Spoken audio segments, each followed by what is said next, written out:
Hello viewers, welcome to our story channel. আমি রুতরেখা France থেকে বলছি। আশা করি তোমরা সকলে ভালো আছো বন্ধুরা।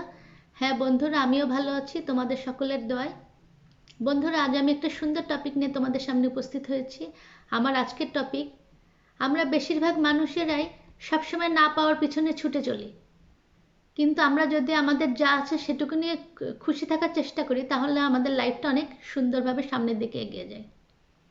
তো চলো আজ আমরা ভিডিওটি দেখি, এবং ভিডিওর মধ্যে আমি কি বলেছি সেটা জানতে হলে অবশ্যই পুরো ভিডিওটা দেখতে হবে, কারণ প্রথমটুকু দেখে তো পুরোটা বোঝা যায় না। সম্পূর্ণভাবে ভিডিওটা যদি শেষ করতে পারো তাহলেই তোমরা বুঝতে পারবে যে আমি ভিডিওতে কি বলেছি। তো বন্ধুরা, ভিডিওটি যদি তোমাদের ভালো লেগে থাকে অবশ্যই লাইক দিয়ে আমাকে উৎসাহিত করবে। আর তোমরা যারা আমার চ্যানেলটি সাবস্ক্রাইব করেছো তাদেরকে অনেক অনেক ধন্যবাদ। যারা এখন আমার চ্যানেলটি সাবস্ক্রাইব করনি তারা প্লিজ আমার চ্যানেলটি সাবস্ক্রাইব করে পাশে থাকা নোটিফিকেশন বেলটি অন করে দেবে, তাহলে খুব সহজেই তোমরা পরবর্তী ভিডিওগুলি দেখতে পাবে। আমরা সবসময় না পাওয়ার পিছনে ছুটি।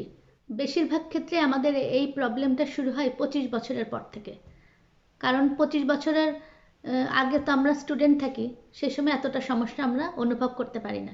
কিন্তু যখনই আমাদের স্টুডেন্ট লাইফ শেষে আমরা জবের দিকে যাই, জব খুঁজতে শুরু করি, তখন থেকে আমাদের এই প্রবলেমটা শুরু হয়। হয়তোবা অনেক কষ্টে আমরা জব পেয়ে যাই। এটা আমি বলছি বেশিরভাগ মানুষের ক্ষেত্রে এই একই রকম ঘটনা ঘটে। তো যাই হোক, আমরা হয়তো বা অনেক কষ্টে জব পেলাম, জব হয়তো পেলাম, জবটা আমার পছন্দ হলো না।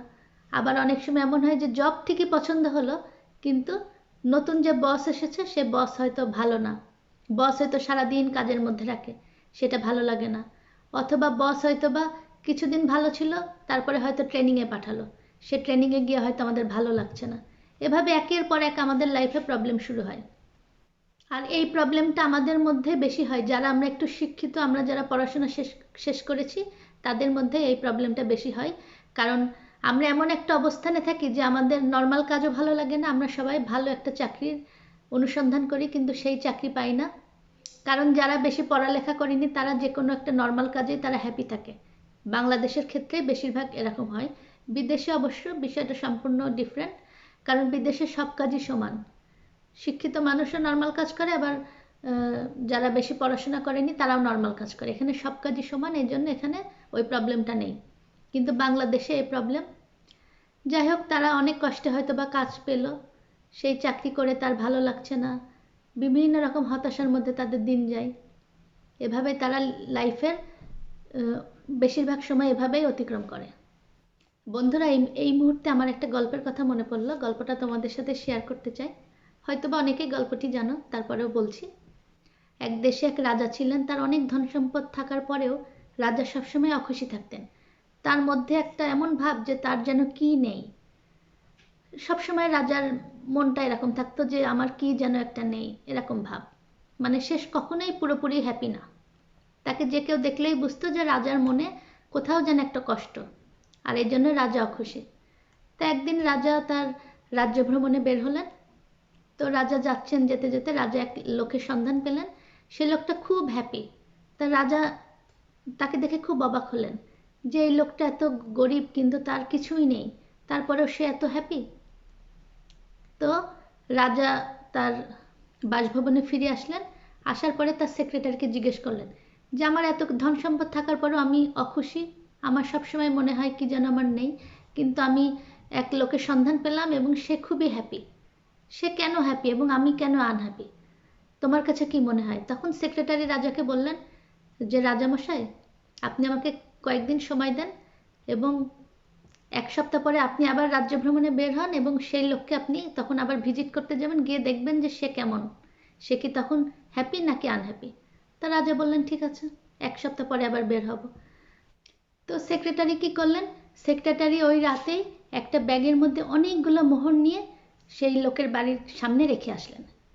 এইবার পরের দিন ঘুম থেকে উঠে সেই লোক দেখতে পেলেন যে তার বাড়ির সামনে একটা ব্যাগ পড়ে আছে। তো সে খুব কৌতূহলবশত ব্যাগটা হাতে নিলেন, এবং ব্যাগটা হাতে নিয়ে সে দেখলো যে সেই ব্যাগের মধ্যে অনেকগুলো মোহর। তখন সেই লোক অনেক আগ্রহ সহকারে মোহরগুলো গুনতে থাকলো। সে গুনতে গুনতে দেখলো সেখানে 99টা মোহর আছে।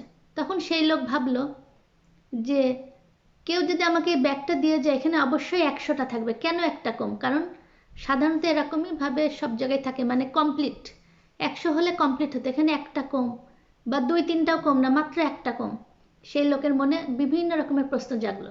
সে ভাবলো যে কেউ হয়তো এখানে রেখে গিয়েছে এবং কেউ হয়তো একটা কয়েন, একটা মোহর চুরি করে নিয়ে গেছে। তখন সেই লোক ওই 99 মোহর পাওয়ার পরেও অতটা খুশি হলো না। সে ওই একটা মোহর খোঁজার জন্য বিভিন্ন জায়গায় ঘুরতে লাগলো এবং সে প্রতিদিন ওই মোহরটা খুঁজতে থাকে।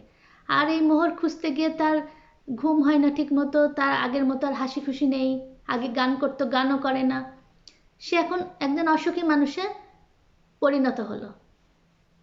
এইবার 1 সপ্তাহ পরে রাজামশাই আবার বের হলেন রাজ্য ভ্রমণে এবং রাজামশাই সেই লোকটিকে ফলো করলেন যে সেই লোক আগের মতো আর হাসি খুশি নেই, তার মন খারাপ এবং সবসময় সে যেন কি একটা চিন্তা করে। রাজা বুঝতে পারলেন এবং ফিরে আসলেন। এসে রাজা তার সেক্রেটারিকে আবার জিজ্ঞেস করলেন যে তুমি কি করলা যে ওই লোক আগের এই 1 সপ্তাহের মধ্যে চেঞ্জ হয়ে গিয়েছে। তখন সেক্রেটারি বললেন যে রাজামশাই, আমি তার বাড়ির সামনে একটা ব্যাগ রেখে এসেছিলাম এবং সেখানে 99টা মোহর রেখে এসেছিলাম এবং ওই লোক 99টা মোহর পেয়েও খুশি না, তাই সে প্রতিদিন একটা মোহর খুঁজতে থাকে। আর যার কারণে সে তার ঘুম খাওয়া সব বাদ দিয়ে মোহর খুঁজছে। আর এই কারণে সে কিন্তু এখন আর হ্যাপি নাই। তার চেহারা দেখে আপনি বুঝতে পারছেন যে সেই কয়দিনেই অনেক চেঞ্জ। এবং সেক্রেটারির কথা শুনে রাজামশাইও বুঝতে পারলেন যে রাজামশাই কেন এত আনহ্যাপি। তো বন্ধুরা, তোমরা ওই গল্পটা শুনে বুঝতে পারছো যে আমরাও কিন্তু সবসময় এরকম ওই একটা মোহরের পিছনে ছুটে বেড়াই। কারণ কিন্তু একটা মোহর না পেলেও কিন্তু আমাদের কোনো সমস্যা নেই, আমাদের যা আছে তাই কিন্তু যথেষ্ট, আমরা কিন্তু সেটা নিয়েও সুন্দরভাবে আমাদের লাইফ লিড করতে পারি। কিন্তু তারপরেও আমাদের লাইফে যা আছে আমরা সবসময় ওই একটা মোহরের পিছনে খুঁজি যে এটা কেন পাচ্ছি না বা এটা পেলে হয়তো ভালো হতো। তো বন্ধুরা, আসো আজ থেকে আমরা আমাদের লাইফকে এমনভাবে সাজাই যে আমরা ওই একটা মোহরের খোঁজার জন্য আর টাইম নষ্ট করব না। কারণ ওই মোহরটা খুঁজতে গেলে আমরা কিন্তু আমাদের লাইফের মূল্যবান সময়গুলো নষ্ট করছি।